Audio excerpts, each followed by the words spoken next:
기독교는 세계적인 종교입니다. 그러나 지난 2000년 동안 기독교는 서양의 종교로 오해된 점이 없지 않아 있습니다. 그것은 지난 2000년 동안 서양 교회가 세계 선교의 리더십을 주도해 왔기 때문입니다. 그러나 성경을 읽어보면 기독교는 동양에서 시작했고 예수님도 동양 땅 이스라엘에 태어나셨습니다. 어려서 어머니의 품에 안기어서 애굽으로 피난 갔다 온 이야기가 기록되어 있습니다만 자기 자신의 발로 유대 땅을 떠나 본 적도 없습니다. 그런데 어떻게 동양의 종교가 서양으로 흘러갔는가? 사도행전 16장에 보면은 사도 바울이 소아시아에서 복음 전하기를 원했습니다. 그러나 하나님의 성령이 그것을 허락지 않으므로 무시아를 지나 드로아로 내려갔습니다. 드로아에서 밤에 마게도냐 사람들이 우리를 와서 도와달라고 하는 환상을 보게 됩니다. 그래서 배를 타고 드로아에서 빌립보로 건너갑니다. 이것이 기독교 복음이 동양에서 서양으로 건너가게 된 출발점이었습니다. 그리고 지난 2000년 동안 기독교 복음이 오히려 서양에서 꽃을 피우고 열매를 맺게 된 하나의 전환점이 되었습니다. 이렇게 해서 예루살렘에서 시작된 기독교 복음은 안디옥으로 옮겨지고 안디옥을 중심으로 사도 바울이 제1차, 2차, 3차 세계 선교 여행을 떠나게 됩니다. 그리고 다시 세계의 수도라고 볼 수 있는 로마로 세계의 선교의 센터가 옮겨집니다. 그리고 거기에서 종교개혁이 일어날 때까지 세계 선교의 중심이 되다가 종교개혁 이후에 독일과 영국 등 유럽으로 선교지가 옮겨집니다. 그리고 다시 19세기 후 20세기에 들어서서는 미국으로 선교의 리더십이 옮겨지는 것을 봅니다. 그러나 다시 미국 교회의 선교의 리더십도 차차차차 쇠퇴해져서 오히려 동양으로 제3세계로 흘러가는 모습을 봅니다. 이것은 어쩌면 종말이 가까웠고 예수님이 재림할 시간이 가까우는 것을 상징해 주는 것인지도 모르겠습니다. 그러면 왜 서양교회가 이렇게 쇠퇴해지고 선교의 리더십을 빼앗기고 있는가? 몇 가지 중요한 원인을 우리는 생각해 볼 수 있습니다. 하나는 서구교회의 신학의 타락을 들 수 있습니다. 신학이 교회의 부흥과 성장과 발전에 기여하고 공헌을 해야 하는데 오히려 교회를 무너뜨리고 헐어뜨리는 파괴적인 작용을 하게 되는 것입니다. 지나친 인본주의와 자유주의 경향으로 흘러서 오히려 교회의 앞날을 막고 만 것입니다. 그 대표적인 것이 60년대에 있었던 하나님은 죽었다고 하는 사실론의 신학을 들 수 있습니다. 두 번째로는 제2차 대전 이후에 서양 나라로부터 식민지 국가로 있던 많은 신흥 국가들이 독립을 하면서 민족주의 운동을 불러일으켰습니다. 이러한 민족주의 운동 속에서 그들은 서양의 선교사들의 복음마저 거절하고 배척하는 현상으로 나타났습니다. 그래서 아프리카나 아시아나 남미에서 백인 선교사들이 복음을 전할 때에 얼마나 큰 거부감을 나타내는지 모릅니다. 그러나 우리 한국 선교사가 들어가면 키도 짤딱막하고 코도 납작하고 눈도 찢어지고 돈도 많이 있는 것도 없고 그렇지만은 얼마나 복음을 잘 받아들인지 모릅니다. 그것은 우리도 그들처럼 헐벗어 받고 굶주려 받고 가난해 받고 고통당해 받고 식민지 국가로서 억압을 당하고 착취를 당한 경험이 있는 동질성 때문입니다. 그러므로 세계는 오늘날 많은 한국 선교사를 부르고 있는 것을 우리는 지켜봅니다. 세 번째로는 서양 교회가 너무 기계 문명과 물질 문명의 소용돌이 속에서 영적 능력을 상실했다고 하는 데 있습니다. 그리하여 서구 교회는 세계 선교의 리더십을 점점 잃어가고 있습니다.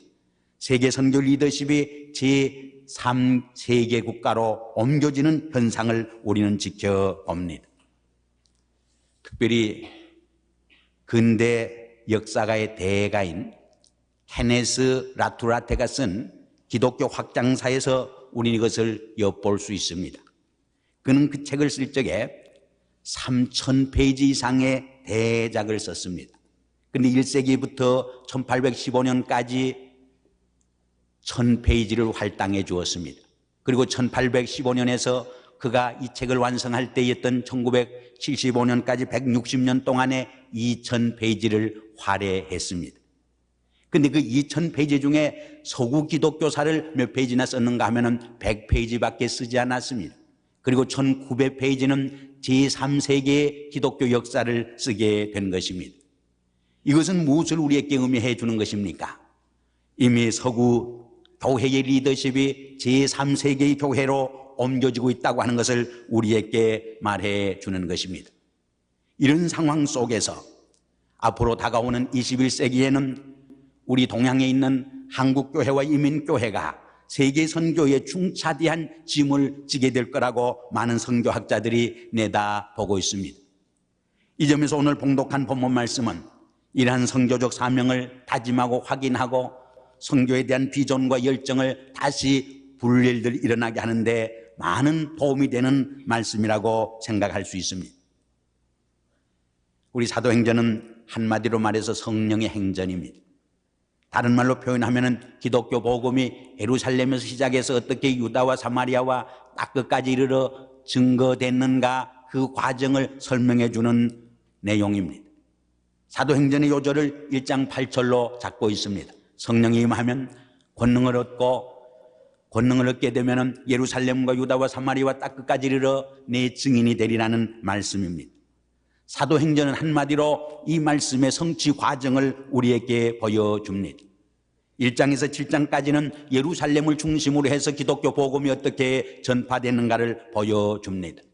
8장에서 12장까지는 유다와 사마리아에 이르는 기독교 복음의 선교사를 우리에게 보여줍니다. 그리고 13장에서 28장까지는 이 기독교 복음이 저 로마로 향하는 딱 끝까지 이르는 그 과정을 우리에게 보여주고 있습니다. 특별히 오늘 봉독한 본문 말씀에 보면은 스데반의 순교와 박해로 인해서 흩어진 많은 초대 크리스찬들이 그곳에 가면서 어떻게 복음을 증거하고 하나님의 교회를 세우고 세계 선교에 이바지하고 공헌하게 되었는가를 우리에게 보여줍니다. 사도행전 1장 11장 19절에도 보면은 그 흩어진 자들이 심지어는 구보로와 안디옥까지 가서 헬라 사람들에게 복음을 전함으로 안디옥 교회가 세워지는 것을 봅니다. 안디옥 교회는 한마디로 이민교회였습니다. 그리고 기독교 선교 리더십이 예루살렘에서 안디옥으로 옮겨져 안디옥을 중심으로 해서 세계 선교 역사가 펼쳐지게 되는 것을 봅니다. 여기서 우리가 배우는 중요한 신앙적 교훈이 있습니다. 그 흩어진 자들은 자기들이 직면한 말할 수 없는 역경과 고난과 시련의 상황마저 하나님의 선교의 기회로 선용하고 포착했던 것입니다. 여러분, 신앙인의 삶이 무엇을 말합니까? 우리에게 부닥치는 문제와 시련과 실패마저 하나님의 축복의 기회로 포착할 수 있는 삶, 우리에게 부닥치는 말할 수 없는 어려운 환경마저 오히려 선교의 기회로 선용할 수 있는 지혜와 슬기와 용기와 믿음의 있음을 우리에게 보여줍니다. 이 흩어진 자들이란 말이 무엇을 우리에게 연상시켜 줍니까? 이 흩어진 자들이란 말은 첫째로 이민자를 의미합니다. 그들은 본토를 떠나서 새로운 사회, 새로운 나라에서 삶을 개척하기 위해서 고향을 떠난 사람들입니다. 이민자에게는 많은 문제가 있습니다. 고독합니다. 새로운 땅에서 삶을 개척해야 한 큰 과제를 안고 있습니다. 새로운 삶의 터전을 마련해야 할 무거운 과제를 안고 있습니다. 그런 상황 속에서도 저들은 이 복음을 딱 끝까지 증거해야 한다는 선교에 대한 열정과 비전이 불타 있었던 모습을 우리에게 보여줍니다. 두 번째로 흩어진 자들이 무엇을 의미합니까? 흩어진 자들이라고 하는 말은 아직도 삶의 정착을 다 하지 못하고 정착 과정에 있는 사람들을 말합니다.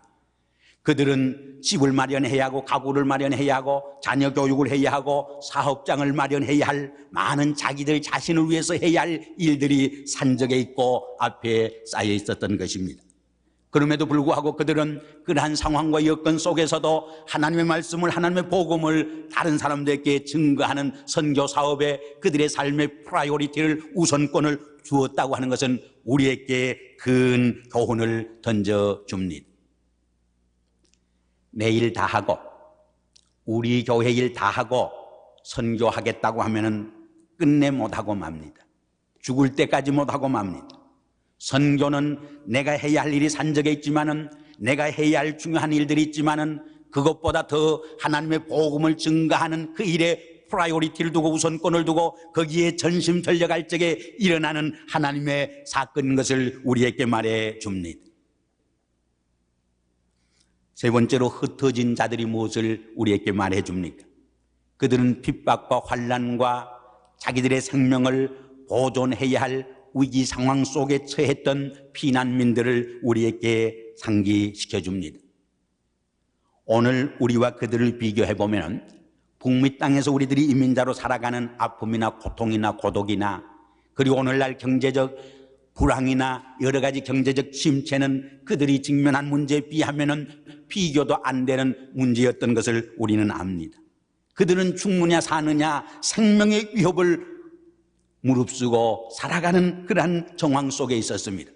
그럼에도 불구하고 그들은 무엇보다도 그러한 위기 상황 속에서도 이 생명의 복음을, 이 진리의 복음을, 이 십자가의 도를, 부활의 기쁜 소식을 온 세계에 증거하겠다고 하는 불타는 소명과 불타는 사명과 비전이 있었던 것을 우리에게 보여줍니다. 그것은 무엇을 의미하는 것입니까? 선교에 있어서 문제가 되는 것은 환경이 아니라는 이야기입니다. 선교에 있어서 문제가 되는 것은 물질이 풍부하냐 빈곤하냐 그것이 문제가 아니라는 것입니다. 선교에 있어서 문제가 되는 것은 우리의 삶에 있어서 어려운 여건이나 어려운 생존의 문제가 아니라는 것입니다. 얼마나 선교에 대한 중요성을 자각하고 얼마나 이 선교에 대한 프라이오리티를 인정하고 이 선교에 대한 사명과 선교에 대한 비전을 성취하기 위해서 우리가 커미트먼트 하느냐, 거기에 우리를 자신을 전심전력해서 바치느냐, 거기에 의해서 결정된다는 것을 우리에게 말해 줍니다. 기독교 역사는 분명히 우리에게 산 증인이 되고 있습니다. 기독교가 국교로 되고 참 기독교 복음을 전하기에 좋고 기독교 신앙을 갖기에 아니라고 평언하면은 얼마나 복음이 잘 증거되고 좋을까 생각하지만은 오히려 기독교 역사는 정반대의 사실을 우리에게 증언해 줍니다. 오히려 안일과 평안 속에서 기독교 복음은 생명력을 상실했습니다. 형식적인 종교가 되었습니다. 타락하는 종교가 되었습니다. 신앙의 생동력을 상실했습니다. 그러나 천막 속에서 쫓기는 피난민의 생활 속에서, 박해 속에서 오히려 기독교 신앙은 생명력을 가지고 많은 사람들의 인격을 변화시키고 많은 사람들의 생명을 구원하는 역사를 불러일으켰던 것이 기독교 역사의 증언입니다. 이러한 상황 속에서 오늘 본문은 적어도 몇 가지 중요한 선교적 도전을 우리에게 해 줍니다. 그 첫째가 뭐냐? 이 흩어진 사람들은 그들의 삶에 있어서 하나님의 복음을 전하는 이 선교 사업이, 선교가 가장 중요한 것이고 가장 삶의 우선권이 된다고 하는 것을 철두철미하게 이해하고 거기에 자신들을 헌신했습니다. 교회는 한마디로 선교입니다. 선교는 교회 사명 중에 사명입니다. 브루너는 그래서 유명한 말을 남겼습니다. 불이 탈 때만이 불인 것처럼 교회는 선교할 때만이 교회의 사명과 교회의 본질적 책임을 감당하게 된다고. 이것은 무엇을 우리에게 말해주는 것입니까? 교회의 사명에 있어서 선교만큼 중요한 본질적인 과제가 없다고 하는 것을 우리에게 말해주고 있는 것입니다. 캐논 텔라한이라고 하는 분이 성숙한 교회의 12가지 열쇠라고 하는 책에서 교회의 5가지 중요한 요소를 5M이라고 하는, 영어로 M자로 시작하는 5글자로 요약을 했습니다. 그 첫째가 뭐냐? 미션 선교라고 말했습니다. 두 번째가 뭐냐? 매니지먼트, 운영 혹은 리더십을 말합니다. 세 번째는 멤버, 성도들을 말합니다. 그리고 네 번째로는 마니, 재정을 말합니다. 그리고 마지막으로는 메인터넌스, 시설 관리를 말합니다. 그러나 그는 계속해서 말합니다. 첫 번째 미션을 위해서 4가지가 있는 것이라고. 이 4가지가 선교를 위해서 연결될 적에, 선교를 위해서 뒷받침될 적에 그것은 의미가 있는 것이 된다고 주장을 하고 있습니다. 후안 오리티즈라고 하는 유명한 목사가 주와 동행하십니까 하는 책에서 그런 말을 합니다. 많은 교역자나 성도들이 만나면은 당신 교회의 교인 수가 얼마고, 당신 교회 예산이 얼마나 많고, 당신 교회의 건물과 시설이 얼마나 좋냐를 대화한다고 말합니다. 그러나 거기에 의해서 그 교회의 생명력과 그 교회의 가치성이 결정되고 측정되는 것이 아니라 그 교회가 얼마나 선교에 대한 비전과 열정을 가지고 있느냐, 그 교회가 얼마나 죽어가는 영혼을 그리스도께로 이끌어내느냐, 거기에 의해서 그 교회의 생명력은, 생동력은, 존재의 가치는 결정지어지는 것이라고 말합니다. 두 번째로 오늘 본문 말씀은 선교의 주체가 하나님이시며 그 선교의 동기는 하나님이 십자가상에서 예수 그리스도의 대속의 죽음을 통해 보여준 하나님의 사랑에 근거한다는 것을 보여줍니다. 사실 기독교 공동체에 있어서 선교만큼 중요한 것이 없습니다. 그럼에도 역사를 통해서 살펴보면 이스라엘 백성이나 기독교회는 하나님께서 우리에게 맡겨준 이 최우선의 선교의 과제를 등한시하고 게을리 수행했던 것을 우리는 솔직히 고백해야 합니다. 예를 들면 창세기 12장 1절 이하에 보면은 아브라함을 부름으로 이스라엘 민족사가 시작됩니다. 근데 아브라함을 부를 적에 하나님이 뭐라고 말씀합니까? 내가 너로 큰 민족이 되게 하고 너로 하여금 내 이름이 창대케 하며 복의 근원이 되게 할지라. 계속해서 말씀하기를 너를 복비는 사람은 내가 복을 주시고 또 너를 저주하는 자는 내가 저주하리라 말하면서 너로 하여금 모든 족속이 복을 얻게 되리라고 했습니다. 근데 이스라엘 백성들은 이 약속에, 하나님의 위대한 약속의 전편만을 이해하고 선민의식과 선민사상만 강조하고 후편을 등한시하고 망각했던 것입니다. 그 후편이 무엇입니까? 모든 족속이 너를 통해서 복을 받으리라고 하는 선교적 사명을, 선교적 과제를 등한시했던 것입니다. 그럴 때마다 하나님은 마음이 아파서 선지자를 통해서 그것을 일깨워 주려고 했습니다. 그 대표적 사건이 무엇입니까? 요나의 사건이 아니겠습니까? 이것은 우리 신약시대에 와서도 마찬가지입니다. 하나님께서 예루살렘 교회가 유대주의에 갇혀서 세계 선교에 대한 비전과 열정을 내지 않을 적에, 이기심에 갇혀서 예루살렘에 갇히려고 했을 적에 하나님께서는 초대교회 크리스찬들을 박해로 핍박으로 흩으셔서 세계 선교에 동참하게 한 것입니다. 그리고 예루살렘 교회에서 선교의 센터를, 주도권을 안디옥교회로 옮기시고 말았습니다. 안디옥 이민교회로 옮기시고 만 것입니다. 이것은 무엇을 우리에게 말해 주는 것입니까? 마지막 세 번째로 그 흩어진 자들은 선교의 보편성을 이해하고 깨달았던 것입니다. 우리는 선교를 이야기할 적에 몇 가지 오해하고 있는 것이 있습니다. 그 하나가 선교는 선진국에서 후진국으로 하는 것이라고 생각합니다. 그러나 오히려 오늘 선진국은 물질 문명과 기계 문명 속에서 오히려 기독교적 가치를 상실하고 영성을 상실하고 있습니다. 오히려 후진국이 영적으로 더 강렬하게 성령의 역사를 체험하고 있는 것을 봅니다. 그 점에서 오히려 선진국이 역선교를 받아야 할 상황에 있음을 우리는 동의해야 할 것입니다. 두 번째로는 사도들이나 교역자라고 하는 특수층만 선교를 하는 것이고 평신도들은 선교와 무관하다고 생각하는 것입니다. 그러나 오늘 본문에 나타난 흩어진 사람들이라고 하는 것은 사도들을 제외한 모든 사람들이 평신도라고 하는 것을 본문에서 강조해 줍니다. 그리고 빌립의 그 전도와 사역은 바로 평신도 집사로서의 사역을 우리에게 설명해 주고 있는 것을 볼 수 있습니다. 그러므로 모든 성도들은 선교사라고 하는 의식을 가져야 합니다. 우리 모든 성도들은 하나님의 부름을 받은 선교사요, 또 하나님께로부터 세상으로 보냄받은 미셔너리라고 하는 것을 철두철미하게 자각해야 합니다. 그러기 위해서는 우리의 직장이 하나님께서 내게 맡겨준 선교지라고 하는 것을 기억하셔야 합니다. 두 번째는 내게 맡겨준 직업이, 일이, 그것이 교역자가 아니라고 할지라도, 선교사가 아니라고 할지라도 그것이 상업을 하고 개인 사업을 하고 혹은 의사나 선생이나 법률가나 혹은 세일스맨을 한다고 할지라도 그것을 통해서 하나님께서 이루고자 하는 선교의 사명이 주어졌다는 것을 기억하셔야 합니다. 그러나 그것만으로 부족합니다. 우리에게는 아직도 unreached people이 있습니다. 아직도 복음이 미치지 않은 부족들이 있는 것입니다. 현재 세계 인구를 51억으로 봅니다. 그 중에 17억이 크리스찬들입니다. 3분의 2는 아직도 넌 크리스찬들입니다.